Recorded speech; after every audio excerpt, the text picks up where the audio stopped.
company. Probably never will because the phone never stopped ringing. So I'm ING's lead Agile Enterprise Coach, and my job is to train and coach the executive boards of ING. We're in 42 countries worldwide, and also to select the lead coaches and train the coaches. And I'm learning to do organizational design. I'm still very bad at it, but I'm learning that. So that's a little bit about me. And I know you heard so much about ING, and you heard so much cool stuff, but it's not all cool, so I will be a little bit open about that too, because I think it's important. So I want to share with you the why of the ING story. And we had 3 reasons for ING to go agile. And the first one, we were so slow that whenever we come up with a new idea, our competitors beat us to the time. They were faster than we were. So reducing time to volume was a really important goal for ING. And we say time to volume and not time to market. And the reason why we say not time to market is because we don't want one fantastic product just for one client.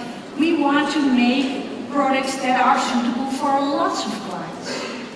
And the second goal that we had is we had to break down silos. Silos were so important in ING. Everyone went to the office, took their elevator to their own silo floor, talked to all the people in the silo, and we didn't talk to anybody else.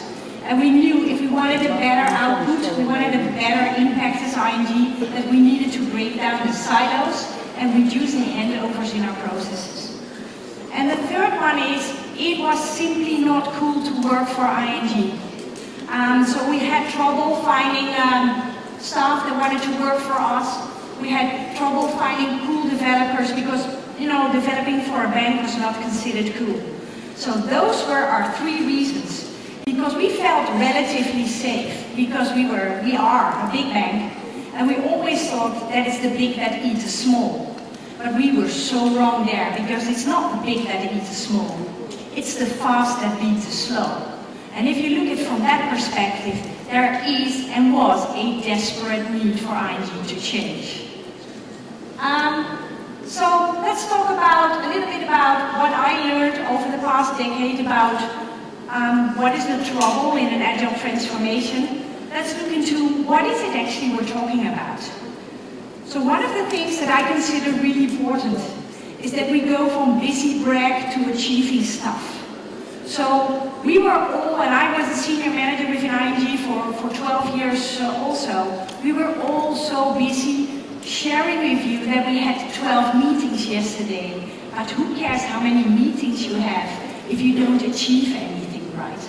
So we're going from the busy brag, I go home every night home at 8 o'clock because I had 12 meetings, to actually achieving stuff. And we don't only want that for our leadership, we want it for our teams as well. So when your team does a stand-up, I would love it if your team will say, what did I achieve yesterday, instead of what did I do yesterday? Because what you did yesterday is a very nice, interesting talk at the bar, but what we achieved yesterday is actually what the result of the company is about. So the second one is, we want to go from talking to what Spotify so eloquently named GTSD, which is actually short for get the shit done. So it's time to stop talking. So if you still have a board that has a regular meeting twice a week, 3 hours, with regular minutes, regular schedule of the meeting, those days are over. Because we're only talking about the deltas. And I'm teaching, part of my executive coach training is to teach the executive board members not to want to know everything, because they never will, but only want to know those things that are important for the organization. And we want those leaders to stop telling what our tasks are, because we know better than they what the tasks are, right? So we want our leaders to go from task telling to storytelling, and that is a whole different ballgame. So if I do something really, really dull in my job, let's say data center migration, and you ask me to do that for 8 sprints in a row, you better tell me why, because otherwise I will not be passionate about doing my job. So this is also, when I go to a new company and I talk to the clients, I usually bring a kitchen, stairs, and I walk up there. and I just bring a pen and say, so can you please give me the priorities of your company? Because they are always way too much. So we want to go from everything important to clear focus. Because whenever there is in the company a crisis, the executive board or the C-level comes to the teams and they say, you need to take this on, which is fun, but if we take something extra on, we need to also get rid of something that was planned of the same size. And when we say clear focus, this is not the focus that we mean. So this is the focus that a lot of companies have. And when I invite a board to limit their priorities to 3, they make like 3 big container focuses, like world peace number 1, we want world peace number 2, we want world peace number 3, and by the way, we want 50% increase of our P&L. Well, that is a fairy tale, and we're not going there. Also important part for me is that we want to go from the poverty trap to the capabilities plan. And what I mean with that is, if you have a company or you have a certain budget to spend on each employee to teach them something, and you have a generic training for everybody in the same role, you're wasting money. Because you never know whether that will stick to somebody. I always say you can send me 8 times a week to ballet lessons, but you will never see a very good Tchaikovsky swan lake coming out of me, right? So you have to make sure that you actually spend your money wisely. And that means that you have to ask the staff where they want to grow, where they are today, and how they're going to accomplish that. And this is also an important one. We want to go from long-term Fata Morganas to mid-term achievable goals. How many companies are still there and you walk in the building and then you see the 2030 vision? So suddenly we can't predict the future again. You know, we can't.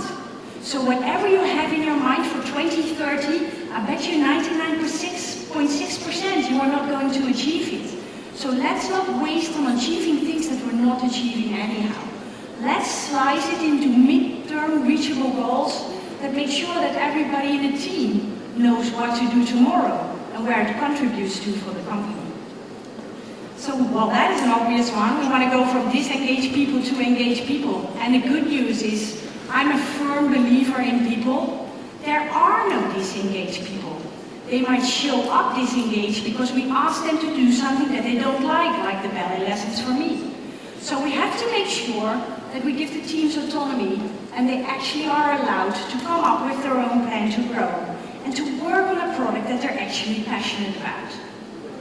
This is an important one too. So I've been working for the company for quite some while, and I made a lot of stupid stuff because my boss wanted it.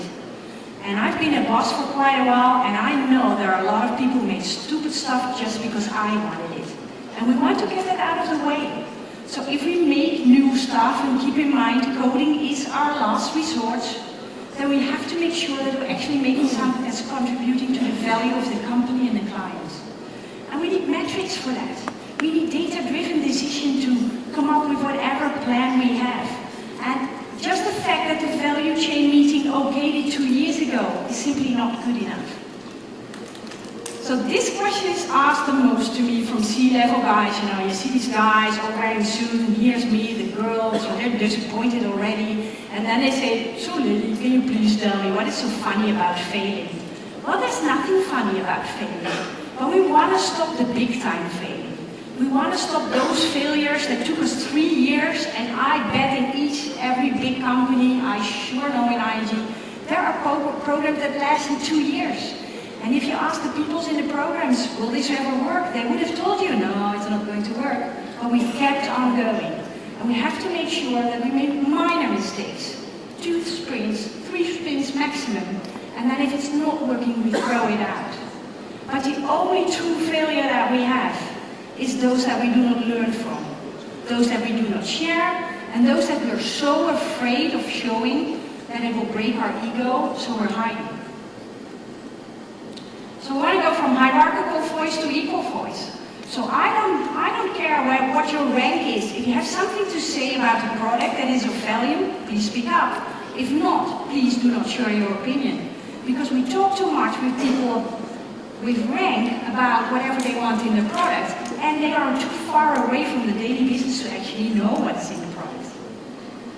This is an important one too. Let's get out of the way of the board secrets. If you want people to show up as if it's their own company, they better know what is the concern of the company. So we have only 2 rules in IT. We do not share client data, and we do not share employee data on the wall. Everything else is clear to everybody. So if I want to know what the salary of the board member is, that is fine, I can know that. I still don't want to trade with these guys, by the way. They have no life, so. But full transparency is an important part. And when we say full transparency, we actually mean full transparency. So in our case, we talk about, we use lean Obeya room for that. It's like an onion room. You can see the change in the company. You can see the operations data. You can see whatever is concern of the organization. And if you walk in our company, you can see for each and every tribe or domain, you can see whatever they're currently doing to improve their own processes. And we call lean kata. We use lean kata for that one. And then there is, and I know a lot of you have been to Stuart's workshop, wasn't that great? There's a lot of visualization on the walls. Of course, we have the portfolio wall where we have the roadmap, the midterm roadmap of the long term. But we also have fuck-up walls. And I know that is a bad word, but it's really important to share whatever went wrong in your organization and not to hide it. We have team rules there. So we invite our teams to come up with their own rules, and once they are happy with it, share it with the whole organization. We just had a team that said we will never try to do a job 20 minutes alone if we do not know how, and then we will ask somebody from the team, just to get the flow in the team. Impediments, very important part as well. So, we talked about what we want different, but now what, you know? That is an easy one. But now the hard part is here. So I learned that there are some topics that we should work on to make sure that we can actually achieve this. And one of them is we have to become a learning organization. We have to become a continuous improving organization. The second one is the power of storytelling. The third one is the ability to fail. We still fail at failing. And if we do not stop that, then we can never improve our organization. And the fourth one is the impact of an impact-driven organization. So we don't want input, we don't want output, we want impact. And we have to find a way of measuring what that looks like. So let's drill in that a little bit more. And I didn't understand, because it was in Turkish, the talk of the previous speaker, but I did hear him say something about automated testing and pair programming. So pair programming is a very key thing to become a learning organization. Because we keep sending people to trainings, but we have the knowledge in-house of the organization. We just should allow the people to work together on the same code. In IT, we have a lot of knowledge sessions too. So whenever somebody goes to a conference, like me today, we have a rule. And that rule is, please have fun, but bring home whatever you learn there and share it with us, so that it doesn't go up in smoke for the whole organization. Feedback loops are really important also to become a learning organization. And when I say feedback loops, I mean all of them. I mean those from the client, like A/B testing or NPS metrics. You want to know how happy the client is during the talk, during the progress of your new product. But we also want to know the feedback from our employees. And a fantastic way of checking whether your product works really well is ask the relatives of your employees. Because they are so rude, you know. They just let you know whatever sucks on your product, and you can actually learn and do something about it. So 360 feedback is something that is introduced within our organization. So it's not my boss alone anymore who says what my appraisal will be at the end of the year, but there are 15 people giving me feedback every quarter, and they might change if I have a new role in the organization. 15 people each quarter saying, what should I stop doing? What should I do more of? And where could I have the most value? And if you have these 3 questions each quarter, then you get very clear feedback on what you do every day. So the ability to feel the pulse is something I wrote down there too. And that is one of the things that I found really hard in all kinds of organizations. Because sometimes the organization has a good set of metrics, And then I asked the C-level, so how are these metrics? And then they said, yeah, don't worry about it. You know, the data quality is not really well, so we're not sure these metrics are really well. But actually what they're telling me is, this is so painful, please do not talk about it. But we have to feel our pulse. And if there is a signal there that we're not going the right way, we have to talk about it, whether we like it or not. So continuous mastery program, we talked about that too. For us it's important. In ING, your salary can be as high as an expert in code as on a manager, so there's no difference there. But you have to have a very clear road on how you grow in your mastery. So one of the criteria to work on is the learning organization. The second is the power of storytelling. And I love that in Stuart Talks, because Stuart Talk was there about the power of storytelling. So we want our senior managers to stay out of how people are doing their job, because they can do it themselves. And they don't know the details of the job, so they better not meddle there. So what we want our leaders to do instead is be very clear on why are we doing things. It is an old-fashioned idea that people only need to know the single thing in their process that they're taking care of, because we all want to understand the why. Specifically when you ask us to do something that we truly do not like. Telling the why is really important. And just saying, I want to be the best in this or that is not good enough. It is simply not good enough. A P&L target is not resonating to me. It's not why I set my alarm every day. We have to talk about the real why. And you want the why of the organization translated to the why of the domain, in our case a tribe. And then you want the why of the team. What is the purpose of the team? So when I talk to teams and ask them in the elevator, so what's the purpose of your team? Usually it's very, very quiet. But I do know that that is one of the key success factors to making a high-performing team. So we want our leaders to strengthen their storytelling skills. And that means that we, instead of being the expert on the product, we want them to do something totally different.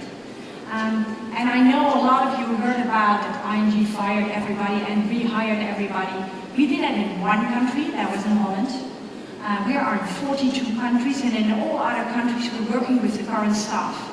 And that means that I spend a lot of my time inviting our leaders to think about what the why is of their domain, what they actually want to achieve, when are they successful, and who do they need on their road going there. So we have the power of storytelling, we have the continuous improving organization. Let's talk about the ability to fail. So I think this is the biggest thing that stops us from being an agile organization. Because it is in so many cultures simply a no-go to tell that you failed. And what we want is a blameless post-mortem, and that is an IT word, but what it actually says is, let's look in what went wrong, but let's forget about who did it wrong, because it's not important who did it wrong. So we have to look in actually grieving about, this process didn't work, this is the money we spent, and we are all, no matter in what branch you are, we are all spending the money of the client. So if we fail, we have to, be accountable for that mistake. So blameless post-mortem is something that you can learn from IT companies like King, the company that made Candy Crush in Stockholm. So it's really important to actually celebrate and mourn the fact that you failed somewhere and not just go on business as usual. Important for the ability to fail is also we need a mature leader response. So if the leaders, I always say to the leaders when I train them, if you forget everything I taught you today, I'm really, really fine with that. But please, if you do one thing, there will be a major impact. If somebody comes to you and tells you that something goes wrong, I want you to ask not who did it, and I don't want you to raise your voice, but I just want you to ask them, how can I help you? Because it is high time that our senior leaders and our executive leaders see themselves as head of impediments. So if something goes wrong, they are the ones to help us. And that's an important part. So a mature leader response for a mistake is a really important part of getting to the ability to fail. And what we loved is in some of our INGs, in the cultures, it was really hard to fail as well. So what we did is we invited our senior leaders to make a little movie about things they are not particularly proud of in their professional life. And one of these leaders made a movie about something he decided 3 years ago. I was there too. And that was really, really a bad decision. And the whole company talked about it for a long time. And he didn't say sorry for that one. And we made the movie, and after 3 years we were watching it, it's like, yeah, that was stupid. But it's okay now because you acknowledge the fact that it was not a good thing. So it's really important for leaders to go first and to share whatever went wrong there. Open communication about the ability to fail is important too. So if you have like a fantastic way of celebrating the epics that are accomplished in your company, fantastic, don't stop doing that. But please also make a wall of shame. So make a wall of fame and make a wall of shame, because we have to learn from both, and it keeps us in balance. Impact-driven organization, well, we talked about that a little bit already. Data-driven decisions, no hunches, no I talk to the client on the golf club, I don't want to know. I want to know what is a data-driven decision to make a new product. And we want metrics. And we use in our company currently 18 metrics, but when we started we used only 3. The first one was lead time, so how fast can we come up with a new idea and actually ship it to the client. The second one is what we call mean time to resolve. If we make a mistake, how fast can we undo the mistake? And the third one is team happiness. So if you measure those three things, and you do it today, and in the beginning I didn't have the workflow tool to help me there, so we just bought a lot of ping pong balls, 2 big faces, and everybody who went home could put it in happy or crappy. So that was my first measurement. I know the board was not really impressed by my idea there, but it was the first idea of how are we going. And later on you should improve your metrics because they tell you what you already know, but they tell you in a very specific way whether your organization is on the right track, yes or no. Impact-driven is also outside-in user stories. So many of us have user stories and they say, as a team, we're making this because that will make our life happy. But it's not about us. It's about a client. So it doesn't matter in which part of the company you are. We invite everybody to make an outside-in user story, which means we want to know what the impact on the client is for what we're doing. And I'm aware of the fact that we're not all client-facing. But we should be aware of the fact that we're spending the client's money. So if we do 85% of the money that we spend on things that make us internally more happy, then we're not going the way we should go. Client centricity, really important. It was everywhere for 10 years, but nobody did it right. And coding as a last resort. So we only make a new product if we're really, really sure that the client needs it, and if we're very sure what the impact of the product will be for the market and the client. So this is the user story template that I wanted to mention to you. So always start a user story with an end user. Make clear what the functionality is the client wants. Be pretty sure that that actually is what the client wants, and make sure what the business value will be. So 5 minutes on the clock. Long story short. So I know you read a lot of cool stuff about ING, and I love ING, and I will tell you there is so much cool stuff going on, but it's not perfect. We are still not very good in feedback. So when I ask the feedback from my clients, the 15 people I talked about earlier on, they still send too many nice stuff about me. So there's still not the meat in the feedback that we actually need to improve. So we have to do that all over and over again. The second one in ING, and I see that a lot of companies do, we talk about end-to-end teams all the time. We want a team to come up with an idea, to develop it, to maintain it, and to ship it to the client. And it sounds perfect in theory, but in practice it's so very, very hard. Because if you are in a company with a lot of legacy systems, if your system landscape is spaghetti, then it's really hard to make an end-to-end team. And we do know that high-performing teams come out of end-to-end teams because it's so thrilling to can come up with an idea and also ship it. And the other thing we still didn't fix right now is the rank. Because I was a vice president in ING 12 years ago, and I'm just a lead coach. So if rank is important to you, in your culture, in your company, or to you as an individual, then an agile transformation can be a little hard. So we won a lot of awards. Our client does recognize that our products are a lot better. We have employee happiness that went up a lot. So we have a lot of cool stuff there going on as well. But still, we're not perfect. And still, we're finding out what a career perspective should be in an agile organization. If the ranks in the organization are out, we do not know. So, all in all, we can say there are things you grow, and there are things that we need to say goodbye to. And this is actually a paper mannequin that we made for one of our executive boards. And we asked them, after we've been training them for a few days, can you put on the front things that you're going to live with and that you have to grow? And can you put on the back things that you were very proud of that was very good in your career in the past, but you cannot currently use? So here on the front, you see one of our senior managers put like a, no, I can live with the fact that the roads are not always straight from A to B. I should learn how to live with that. I should get more focus.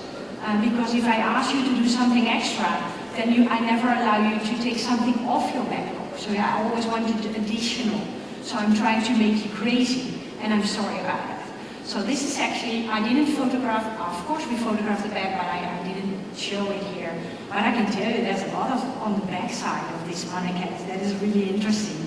Things that they are aware of, that they should not meddle with anymore, because we want the how to stay with the team. So we don't want a manager that has a clear vision on the product, a compelling why, and then also a detailed description on what it should look like and how they should make it. That is the team's discovery.